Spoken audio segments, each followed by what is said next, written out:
Bueno, buenas tardes, mi gente. My name is Sarah Rodriguez, and I am your Hispanic Wealth Project chairwoman. I am so excited, proud, and just inspired by the webinar that we are having today. Saludos, mi gente. Saludos, Liz. Today, I have a real big treat for you. We have a panel called She Means Business. It's the launching and scaling for success. We know that a lot of the times it's Latinas who are really driving the economy and driving our community. And we are the Latinas that actually are getting more into this gig economy and small businesses and creating more small businesses than anybody else. But if the pandemic absolutely showed us anything, was that even though a lot of the Latinas were the ones that were actually starting more businesses than anybody else, they were also the ones that were losing and having to close those businesses because they didn't have access to connections, access to capital, or access to scaling their business so that they weren't the ones that were actually having to do everything.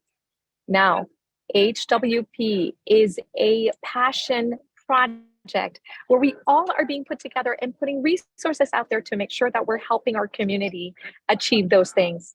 I couldn't be prouder to have JPMorgan Chase be one of those partners for us. JPMorgan Chase has been so instrumental in bringing resources and actual action items that are going to help us to be able to get those small businesses started, but also scale them so that we can start seeing more Latinas that are going to be millionaires. Let me tell you guys, we had this amazing in-person event in Miami, and it was incredible. JP Morgan Chase did not only is putting out there all this information, but they brought people that actually talked about those access to capital and resources that Latinas can use in order to scale their businesses. They talked about grants, where to look for money, how to get those loans, all of this information that can help not only you, but those community around you, because it takes all of us to be able to move our community forward. I'm excited about what we're doing with our partnership with JP Chase and the Hispanic Wealth Project, and I hope that you guys enjoy this today. As I said, Latinas are driving the economy forward by starting these businesses, but they need help to be able to scale it forward. Today, we have two amazing women who are going to teach us and show us those resources that are available. To start this conversation, I'm going to bring my program manager for the Hispanic Wealth Project, an amazing, incredible woman, Melissa Cosio. Melissa, it's so nice to see you. Great to see you, Sarah, and thank you so much for the kind introduction. It is my absolute pleasure to be sharing this space today with all of these incredible women, not only those who are joining me as panelists, but everyone in the audience. So before we get started with the conversation on all the tips and tricks for how to scale your business, I want to introduce who our panelists will be today. We have Amanda Dietz, Senior Business Banking Consultant. Amanda's focus and responsibility is to be a trusted advisor to minority entrepreneurs within the underserved communities in Houston, Texas. Her main objective is to provide mentorship to small businesses, which includes educating entrepreneurs who are looking to start, run, and grow their own business. In doing so, she utilizes her connectivity to community development financial institutions and other networking avenues to illustrate the importance of strategic business planning, cash management, and potential lending. Her main goal is to make an impact in local communities by equipping minority-owned small businesses, offering resources, and making access to working capital attainable. So Amanda is joining us from Chase for Business, and we are so lucky to have her here with us today. We also have Ms. Nuria Rivera, who serves as president and as a chapter coach for the National Association of Hispanic Real Estate Professionals. She is a millennial entrepreneur and launched a title and escrow company in 2015, Novation Title Insurance Agency, of which she is the CEO. Although it is a newer company, Novation Title has received Utah's Best of State Award for 4 years in a row since 2016. Ms. Rivera has recently started an entrepreneurial coaching company to follow one of her passions, which is self-development and growth. She fulfills her purpose by teaching and helping others create the life they desire. So I'm so excited to have you both here on today and to get this conversation started. So I'd love for each one of you to tell me a little bit more about yourself and how you came to be in this business. Hi, everybody. Hola, familia. Gusto en verlos here through Zoom, although I cannot see you in return. I love seeing your names pop up, and it's always a pleasure to share some intimate time with all of you. So I am extremely excited to participate in this incredible webinar today with JPMorgan Chase. They are the bank who I bank with. My business banking, my personal banking, and so it was a no-brainer to collaborate in this way. And just to answer your question, Melissa, I started in this industry when I was 22 years old. I got in it in 2005, so I've been in it for a while, and decided to start my own title company back in 2015. So I will be actually celebrating my 8th year this year in owning and running my company. It's been an incredible ride.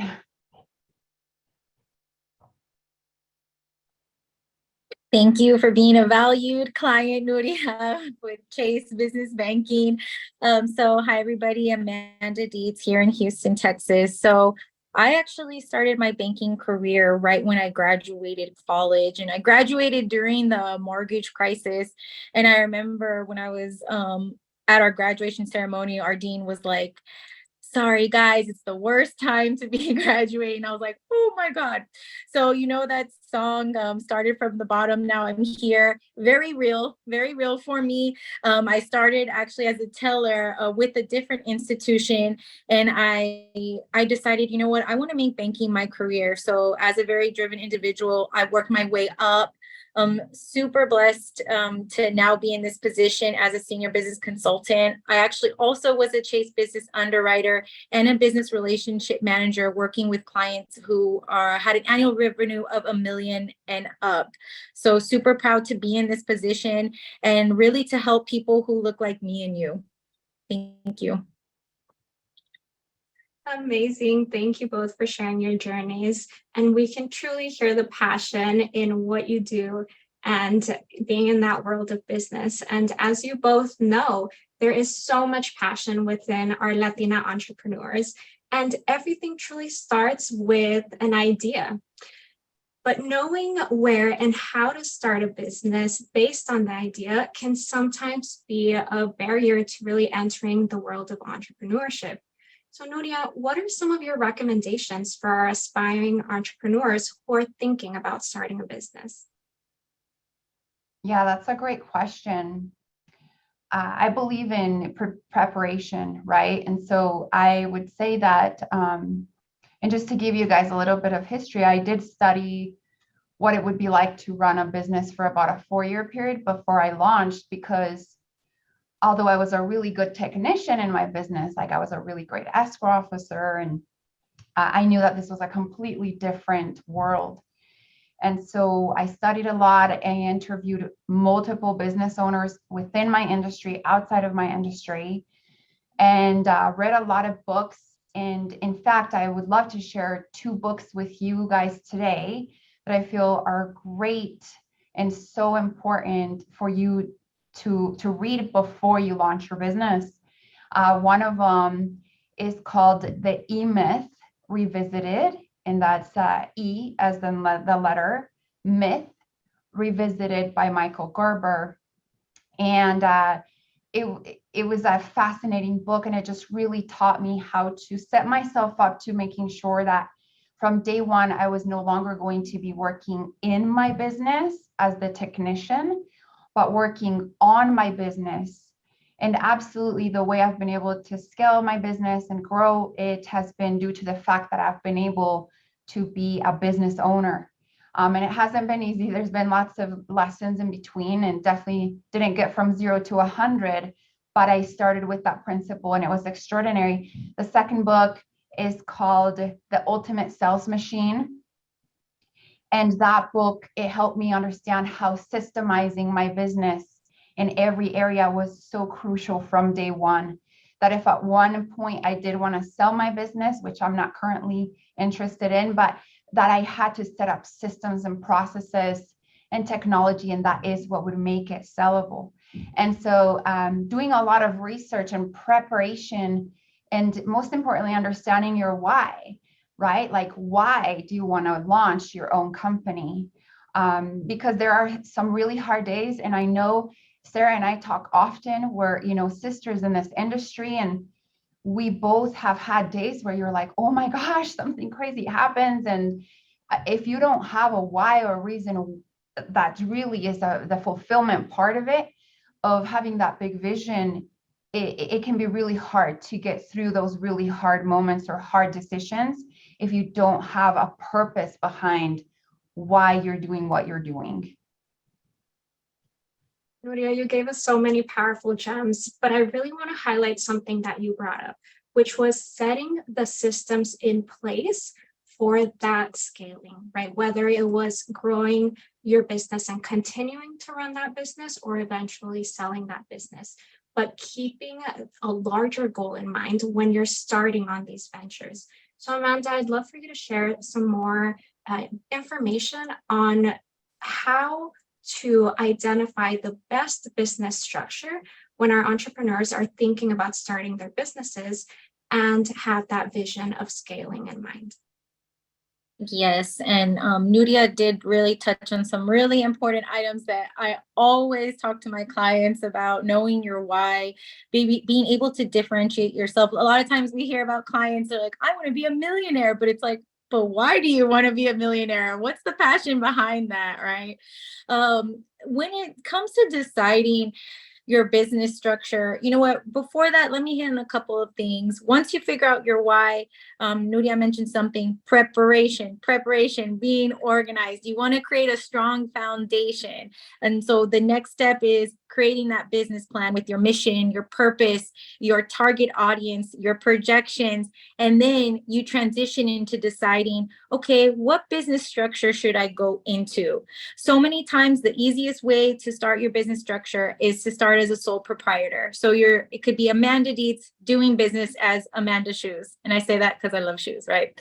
So you're just a DBA, but it's important to still distinguish your sole proprietorship I'm talking about with a social security versus an EIN. So a lot of times businesses will use their social security. So that's still connected to your personal finances.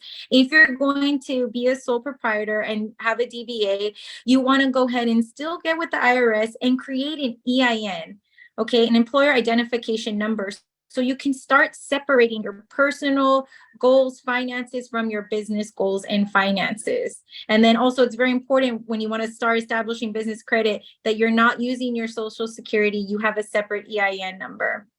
Now, with sole proprietors, you are personally liable. So if something does happen with your business, you are taking a risk from your assets and your finances, and you want to start to stray away from that once your business starts growing and scaling, and you want to legitimize your business. Now, there's different type of structures. There's partnership, which is still similar to a sole proprietor, but it's just bringing on one other partner, which I want to mention something. If you're going to bring a partner on board to your business, know their finances and their personal credit as well, because that could definitely affect your business from being able to scale.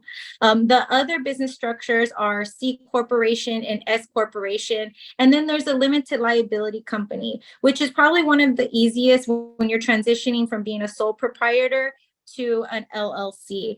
And what I would suggest too is that you get with your attorney or you get with your CPA to really understand, how do you want to pass through your income? How do you want to be taxed? And one important thing is you have to pay taxes, and we'll talk about that later as a business owner. But I just wanted to give a high level overview of the different business structures. Amazing. Thank you, Amanda. And Nuria, what are some of the best practices that you have learned as you've been going through this process, not only that you mentioned, but that Amanda mentioned, in setting up your business and ultimately scaling? Yeah, so having each area of the business, really giving it the respect each area needs, meaning, you have your finances, that's one area. You have your marketing and sales, that's another area. You have your value propositions, your mission statements, your vision, your values, and all of this. And then of course, processes and systems, the operation side. So I see this happen a lot where entrepreneurs get so excited. They're really great technicians, like I once was, but there are so many different moving pieces in the everyday flow of a business that if you don't have, and I love how Sarah said this, like having your structure and processes from day one in each area is so, so important. And so giving each area the respect and honoring it for what it brings to the table is going to be very important. It might not be you doing all the things. I see business owners trying to do this all the time, or entrepreneurs, like they want to wear all the hats. And a lot of people actually start that way, but that completely destroys the ability to scale. You can't be doing all the things all at once. You know, and even with having help, there's still a lot of sleepless nights. There's still days that I'm working all kinds of hours, right? And that's totally okay with me because I love what I do and this is what I signed up for. But not allowing one area to completely fall away is going to be a huge key point of making sure that your company's succeeding. It's like a family unit, right? Like you have mom, dad, sibling, maybe cousins, and the whole family unit would not really flow and work without one person. If you're missing a person, it makes a big difference. And same thing with this. If you're missing an area, if you're not paying attention to one area, you will see the pain of the lack of energy or focus that you gave that specific area. So structure, organization, from day one, I promise we will avoid so much pain in your journey of the everyday. And as you grow, you just start plugging people into taking over some of those roles. But I have seen a lot of pain and entrepreneurs being held back because of this reason. Can you expand some more on those key positions that are truly going to help your business be better and help you scale? Who would you consider is your dream team when you're thinking about growing your employees and bringing on new people?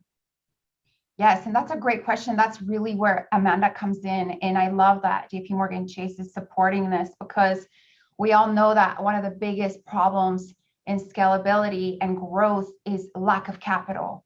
In fact, I remember when I was doing my research and studying this for the 4-year period, and I would ask questions and actually, I don't know if you guys remember, perhaps some of you do, but Rick Davidson, he used to be the CEO of Century 21. And I remember at a CBOG meeting, of course, through NARA, because where else do you get these amazing people that you can connect with? And I said, Rick, hey, I just launched my business, and any recommendations for a new entrepreneur like me? And I will always remember what he said to me. And he said, make sure that you are so good with your finances and that you always have capital, because all of the businesses I've seen fall apart and not make it through has been because of the lack of finances. So that to me, for one, is you being a good money manager. And let me tell you, ladies and gentlemen, familia, hermanas y hermanos, if you're not good with your finances in your personal life, those same habits are going to transfer onto your business. So if you don't have good money habits and good money management habits, you're not going to have good money management habits in your business. And that is one of the biggest reasons why, unfortunately, businesses go under, right? Is lack of capital, mismanagement of money. And so please pay so much attention to this. I love so much that JPMorgan Chase has people like Amanda that, you know, she's there to help support and give you coaching on how to do. I wish this was around when I started. I would have been on the phone with Amanda all the time, you know, because it helps us avoid a lot of these pain points. But definitely finances. And you're seeing Sarah, she's a super incredible business owner, super successful. She's saying the same thing. Know your numbers, know your financial health for your business. So I cannot tell you enough. That is what will either allow you to grow and to succeed at massive levels, or unfortunately, you can go under so fast, especially in down markets. You didn't prepare for it. The last 6 months, we've seen people go under left and right in our industry, right? Unfortunately, and it's so sad. You know how much effort goes into this, but that's a huge fundamental, is definitely the finances, knowing your numbers, being a good money manager, and then having access to capital, somebody that will actually support you when you do want to take the risk of growth, right? That's definitely the biggest key point to this, for sure. Absolutely. And Amanda, can you share how you work with your clients to help them along this business journey? Yes. So I help my clients in different areas. And I feel like maybe Nuria is one of my clients because I feel like she's the one who actually listens to me and takes my advice, right? So I work on different areas of mentorship: access to capital, navigating your cash flow, operations management, business development. Are you certified as a woman business owner, as a Latina business owner, and gaining your trusted advisors? These are the core things that we work on, and for a reason, right? So Chase is very strategic and we're very intentional. So like Nuria mentioned, operations management, right? You have to have streamlined operations set in place. You cannot be doing everything and anything. You can't be doing your payroll, your bookkeeping, your sales, your marketing, because you will only be able to take your business to a certain level, and it's not sustainable. And then, of course, if you want to scale your business, you're going to need access to money. And a lot of times what I see is business owners, they use their own money. So they're pulling it out instead of utilizing the bank's money or alternative lenders' money, or looking into getting grants or working with a venture capital firm. What I would say too is, she also touched on knowing your finances. Remember, I used to be an underwriter and a business relationship manager. And a lot of times when I talk to clients and I say, okay, tell me what your annual revenue is, and they turn around and they say, well, let me get with my CPA. I'm like, no, you should know your numbers, right? It's good that you have a CPA, but you should have your finances on your desktop. You are your business owner. So it is so important to know your numbers. I can't place more emphasis on that.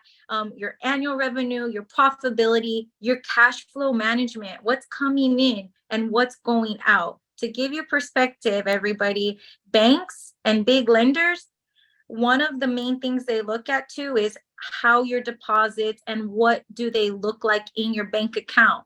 So rule of thumb, for Chase, if you're a client who's making $1 million and up, then you should have at least 100,000 in your bank account. So why do they say that? Because if whatever annual revenue you're making, you should have at least 10% in your bank account, because that tells lenders and banks that you're managing your cash flow, you know your numbers, and you're keeping track of this as a business owner as well. A great rule of thumb for all of us to keep in mind. And, us as a community make up the fastest growing share of entrepreneurs in this country. However, we find that only 3% of Latino-owned businesses have scaled, which means reaching $1 million or more in annual revenue. So what are some of the unique challenges that you see, specifically Latinas, facing when it comes to scaling their businesses and accessing capital? Go for it, Nuria. I'm like, Amanda probably has some great answers to this. What I do love is our people. We're warriors, like we definitely see the opportunity in this country. We're so grateful for the opportunity. And so we're willing to take risks, because what if something doesn't work out when you had nothing, right? And so I love our Latino spirit of entrepreneurship, and that we are willing to take the risks because we have nothing to lose. And that's a beautiful thing about our culture. What is sad though is that you see these incredible Latinos taking those risks, taking the jump, especially like my Latinas, and they're just not sure what to do. One of the biggest reasons I feel is there's so much lack of education, right? We don't have that generational wealth. We don't have a lot of our grandparents and parents that grew up here to show us the ropes. So there's lack of education, which is so important of exactly this project, this Hispanic Wealth Project. That's such a huge priority for NARA, is to help educate, to help you all of us together get to the next level of our wealth building. So that would be the first reason I feel is lack of education. The second reason is, again, access to capital, right? Like nobody, when I started, and I shared this with you yesterday, Amanda and Melissa, I did not I applied for a small business loan, actually. I'm like, but I'd been saving for months, luckily I've been a good money manager most of my life. And so I saved a lot of money, but I'm like, I'm going to apply for a small business loan. I have nothing to lose. So I applied, got denied really quickly because also you need to also understand the bank side, right? Like why would we take a risk on you? You've never owned a business. But having the access to capital, I self-funded, I had just saved a lot of money. And luckily I had grown, a long-term book of business. So although I didn't pay myself for a few months, I was getting revenue since I launched. And so it's, but a biggest thing is we just don't have the example of generations that can come and talk to us and say, this is how you set up a business. This is what you do. A mentor, somebody that can show us the way. And so, thanks to conversations like these, everyone can start getting educated, getting some sort of ideas of what makes a business successful. I would say those are two of the main reasons that people just don't know what to do. They don't know what they don't know. And then they don't have the funds to keep growing. Yeah. And Yeah, I would say so. Really similar. The lack of knowing what free resources are out there. So we feel I've heard Latinas and just minority entrepreneurs in general, they will pay an arm and a leg for somebody to come consult for their business when there are so many free resources that are offering workshops and panelist events like this one today. And just to name a few, SCORE. SCORE.org actually offers people who are retired in specific industries so they can help you. The Small Business Development Center, that's SBA funded. So the government is funding the Small Business Development Center, and each city should have your own very local department. These are free resources that are being offered. I would say the other challenge that I see personally a lot of times is the personal credit. And I know Nuria mentioned this too. When I was a business underwriter, the first thing I would go look at is the personal credit history. Literally the very first thing, I would just go straight to the personal credit report. Why? Because that would tell me, how is this business going to have the capacity to pay back their business lending line of credit, their loan. And it's something that sometimes we put on the back burner because, and I actually was a victim myself. I love shopping, but my parents never taught me how to properly utilize credit. So I was going to like Banana, and I was in college. So I was like, oh my gosh. And sure enough, when something happened, it hit me hard, and I had to learn how to rebuild it. And thankfully, thank you, Jesus, right? I have excellent credit, but I had to go through this kind of hardship of not having that good of credit. And personal credit, in order to get business credit, it's all based on your personal credit. So that's something that I see all the time, and we can't put this on the back burner. You have to face that challenge and then rebuild it so you get access to this capital to help you take your business to the next level.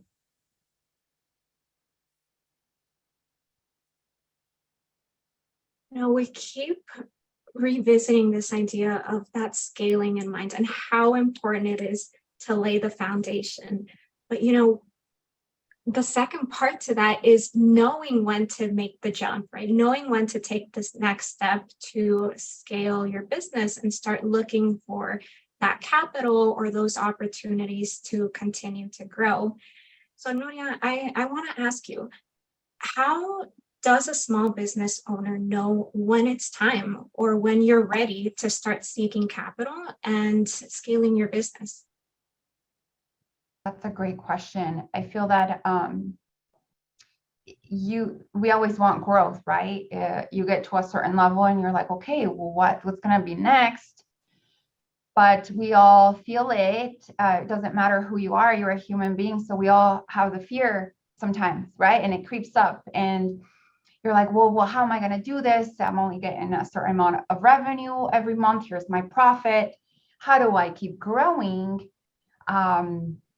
So you really have two options. You can either grow by just organically growing, selling more to bring in more revenue, right? That's always an option. But secondly is asking for capital, right? And like this is a great resource. Coming to places like JPMorgan Chase and saying, hey, these are my business plans. This is my history. This is my credit. And obviously they're going, guys, anyone who's going to invest in something that can see the bright future of that business is going to be it's going to be a no-brainer, right? But also you as a business owner have to have all of your ducks in a row. So yes, your finances have to be super clean. You have to know your numbers. You have to have a great history of what you've done before someone's willing to also bet on you, right? And so I would say the best time to ask for access to capital would be at any time that you're wanting to grow. And the fear, guys, just know, again, we all feel it. We all, come across it consistently throughout the journey of this roller coaster ride in entrepreneurship. But also don't let fear hold you back. Remember that I know right now we're going through this, economy, and we're going through the shifts in the market, and we have been for the past almost year. So I understand, but I just can't tell you enough that some of the best businesses or the greatest ideas have been born during a down market. And so do not hold yourself back from just your own fear and get yourself out of the way. Like if you really do have this big dream and this vision and understanding your purpose and your why, just go and ask. Nothing's going to happen. Like we're big risk takers in launching a business. Be as big of a risk taker in going and asking what's available for you. There's so many resources. Like I know Amanda was mentioning a few, and some that people just don't know are there and available to you in your local, cities and states, and also outside. And so start doing research. Remember that setting the time aside for you to have that thinking time of like, where do I look?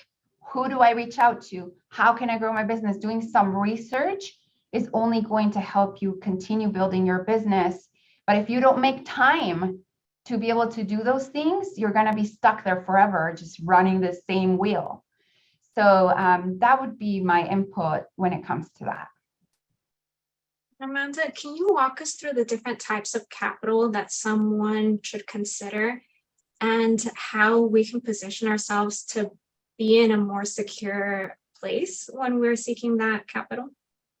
Yes, and I would say before going into the specific types of capital, you're deciding, it's time to scale or to ask for it, right? I'm not gonna be fearful. I'm gonna go for it and ask for it. You want to know how much are you asking for and what is that going to be allocated to? Because if you were to come to me and be like, Amanda, I need 200,000, I'm going to turn around and immediately say, okay, for what? Right? So you want to be prepared for that. Are you hiring new employees? Are you doing leasehold improvements? Are you going to open up a storefront?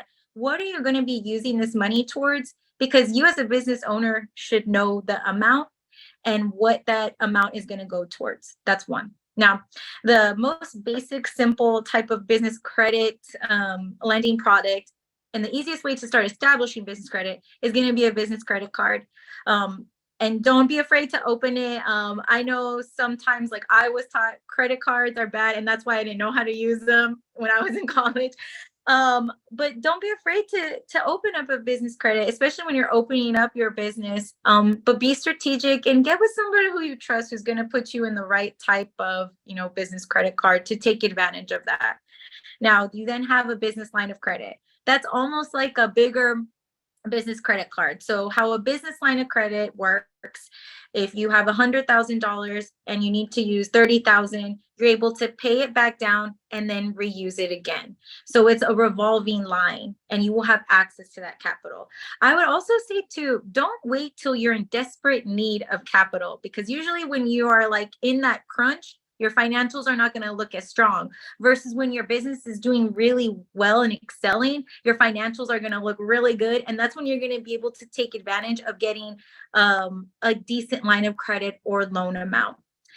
So with the business line of credit, it's a variable rate. So it fluctuates depending on how the economy is doing. But remember, you can pay it and use it again. Then you have your business installment loans. Now that's a lump sum that will go into your business account, but that's at a fixed rate. But once you pay it down, you're not able to reuse it.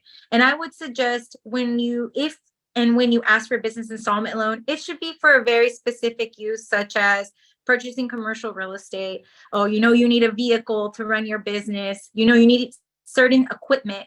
That's when you should look into, okay, I'm going to get a fixed installment loan. And then you have commercial real estate as well. So what lenders do is they actually take that commercial real estate. Say you're like, I don't want to rent anymore, or my rent is too high. I want to actually own my property and have that as a business asset. And then maybe my rent can be a little less, but at least that's your own property. The banks will take that commercial real estate as collateral. So these are different types of lending products that we offer. And I will say too, something that I do specifically with all my business clients that I talk to, I learn their story, I learn their why, I learn their purpose, their vision, their goals. And if they are not approved by us here at Chase, I don't just stop there. I reach out to what's called community development financial institutions. That's CDFIs. Every city has them. Here in Houston, I am so close to the community development financial institutions where I literally can be texting them. And there are other Latinas who are working on this other side. And these CDFIs, they're not banks. So they don't offer checking accounts, treasury management, merchant services, but they offer lending that is a little less stricter than your typical big banks. So they give you an opportunity to give you installment loans or startup loans. And then once you're ready for the bank, you turn around and get a business line of credit at maybe a better interest rate. But please look into that, all business owners, CDFIs, and they're so helpful. I have seen so much success, of course, not only with Chase Lending, but also with CDFIs as well. Thank you, Amanda. And as we briefly touched on earlier, access to capital is one of the ways to grow your business, but there are many other strategies and programs that can help you along this journey. So Nuria, what are some of the programs and strategies that you took advantage of when you were growing your business? Yeah, so perhaps you guys have heard of this program that is by SLAY. So it's called LBAN, so Latino Business Action Network. And they are a program that's out of Stanford, that Stanford put together with professors from there who, after you hit a certain amount of revenue, you have to be at $1 million a year. But it's a very economical program that's really formed by incredible people who want to help Latino entrepreneurs scale and grow their business. So I got an introduction from, of course, NAREP, and applied for it, got into it, and learned so much from the academic standpoint. And so that was super, super good. Got to learn from these university professors from Stanford, and did a lot of homework in those few weeks. but it was a great, great program that's out there for Latino entrepreneurs. So I highly recommend that. Of course, I'm biased, but NARIP's been a huge asset to the growth of my business. I mean, I'm sitting here having, for example, this webinar that I'm sure many of us have learned something. I mean, I didn't even know about this CDFI that Amanda just brought up. I just did.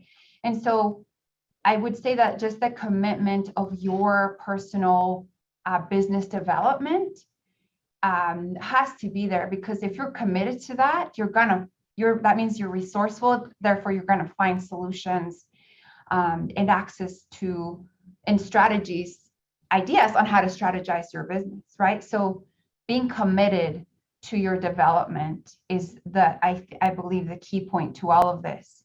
Surrounding yourself with the right people, you're the right circles. We talk about this all the time at NARIP, right? Like who you are, who you hang out with. You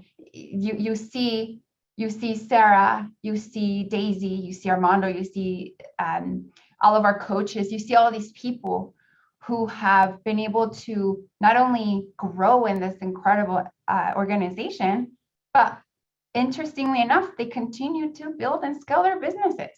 It's not just magical. It just so happens because of what we participate in, who we're surrounding ourselves with. And so I feel that that's just a big key point, is who and what communities do you belong to?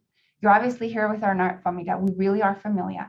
We share all kinds of the secrets and sauces. You don't get this a lot in different organizations. So who do you surround yourself with? And then other local programs that are out there. Check out LBAN if you haven't heard of them. They're amazing and they definitely help me. And then some other sources, right? I mean, I am committed to my growth. And so I read a lot. I participate in other circles and things like that to make sure that I am learning always. So being a student forever. Nuria, I myself consider myself a student for life. So I couldn't agree more with you. Now, before we hop into our last question, I do want to let our audience know that we'll be opening it up for any questions you have. So if you'd like to ask a question of our amazing panelists today, please either use the raise hand feature or type your question into the Q&A box. Now, Amanda, can you share a little bit more about the resources and tools that you want to recommend to us today for those who want to take action? And we'll be sharing these resources with you all, not only through the chat, but after this webinar as well. Yes, so the first resource and tool that's being available to you all today is, it's Latina Week for me. And even though it's Latina every day, right? Latina Week every day. I actually taught a Latina Wealth series right before this webinar on taking your business to the next level. So creating a strong foundation. In here, it talks about the importance of having a growth mindset, being able to evolve in today's economy and in today's business world. Also, which business structure should you go into, creating your business plan, having that mission, that purpose, those projections ready, and the importance of knowing your finances. And then we also have another workbook available on the power of capital. So here is where it will teach you about the importance of knowing your personal credit and your business credit. I'll also teach you, what do lenders look at? Time in business. They look at whether or not you're profitable. Do you show that you make net income? And then it will also show you on different lending products. And we'll also talk about how the SBA is also a tool and a website, but an organization that helps out lenders when it comes to mitigating certain risks, especially if you're a startup. So those are two workbooks that are available, but Chase has amazing resources just online that I personally use every day when I'm having my one-on-one conversations. It's chase.com/, I believe, business resources. It'll give you steps on how to start up your business, and then it'll give you steps on how to scale your business. But also it will give you access to workshops that myself and my colleagues all over the nation hold. And it's just a great opportunity to continue to learn and to continue to grow your business as well.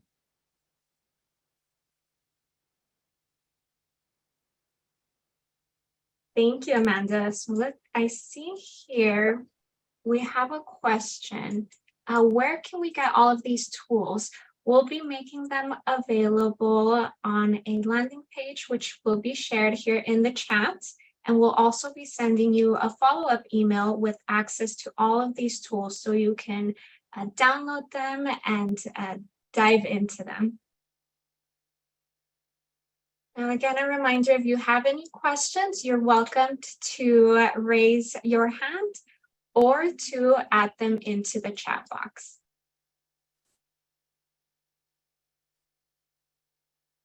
Now, while we have some of those questions come in, I do want for our audience to hear your one or two consejo that you want them to take away from today's conversation. We had so many powerful gems, but if they're going to take one or two pieces of advice, what would you want them to be? And we can get started with Miss Nuria. Yeah, stay out of fear and into possibility, because I feel so many people get stuck in it and it paralyzes you. So stay out of fear and into possibility. And then I would say to definitely take full advantage of these incredible resources that are out there available to you to keep learning and educating yourself.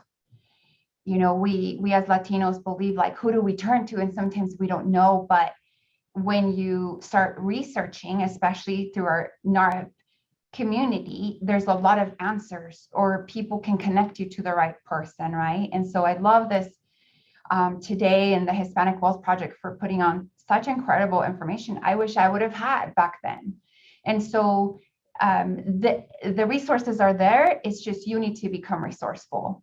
So be resourceful, find a way, and it's going to be there available. And it's exciting. It's exciting to see all of our Latino entrepreneurs and the things that we're doing in this country, and how we're contributing in a major way. And it's amazing. You know, I am a huge cheerleader for success. Anybody that I'm seeing succeed or that is growing, I am cheering you on fully. I truly believe in that. And one last thing I did want to mention, just another book that I actually received from the LBAN program I was speaking of, is by Professor Jerry Porras. He's one of the Stanford professors in this program, and it's called Built to Last. That's another amazing book that will help you grow and scale your business. So I highly recommend that as well.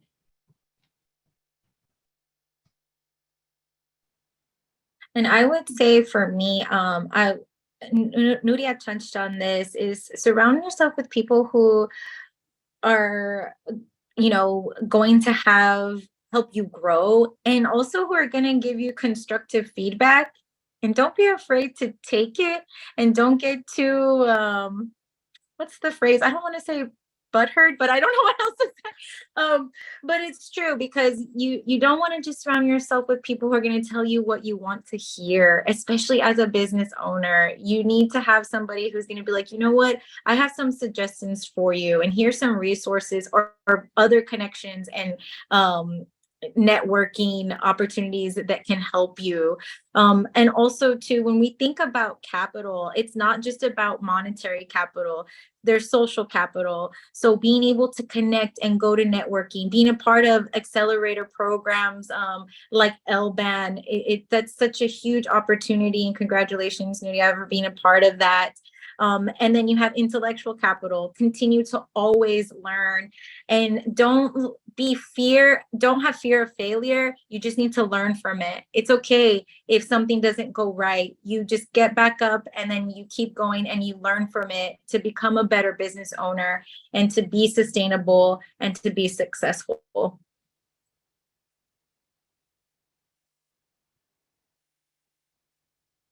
Amanda, I see some people here want to learn more about the event that you had, that you were mentioning, the training. When are you having it again? Is there a repeat, or can they access it somewhere?